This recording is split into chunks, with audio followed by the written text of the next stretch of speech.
Warangal bus stand విషయంలో నేతల మాటలు కోటలు దాటుతాయి, కానీ పని మాత్రం గడప దాటట్లేదు.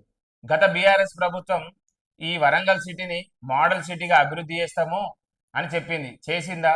చేయలేదు. పేపర్ మీద పెన్నుతో రాసినట్టుగానే ఉన్నది అక్కడ. మరి నిన్నటికి మొన్న వచ్చిన కాంగ్రెస్ ప్రభుత్వం మేము అభివృద్ధి చేస్తాం, బస్టాండ్ నిర్మాణ పనులు ముందు ప్రభుత్వం కంటే వేగంగా చేస్తామని చెప్పింది. చేస్తున్నదా? మొత్తానికే చూసేటోళ్ళకు నత్తనడక నడుస్తుంది అంటున్నారు, కానీ మొన్న వచ్చిన చిన్న వర్షానికే అది చెరువయింది.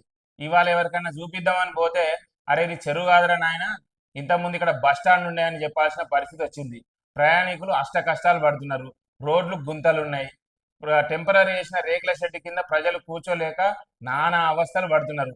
ఎండకు ఎండుతారు, వానకు దడతారు. వాళ్ళ పరిస్థితి అగమ్య గోచరంగా ఉంది. వరంగల్ ప్రజలు అభివృద్ధి కోరుకుంటున్నారు. అభివృద్ధి అంటే మాటల్లో కాదు, చేతల్లో చూపియాలి. ఓపిక ఎదురు చూస్తున్నారు. వరంగల్కు గతంలో ఇచ్చిన హామీలు నెరవేర్చే చాలరా నాయన అనే పరిస్థితిలో వరంగల్ ప్రజలందరూ ఉన్నారు. మీకు ఈ అభివృద్ధి పనులు కనుక జరగకపోతే మీకు బుద్ధి చెప్పే రోజులు మున్ముందే అని తెలియజేస్తూ, నేను మీ సిద్ధం నరేష్, వరంగల్ జిల్లా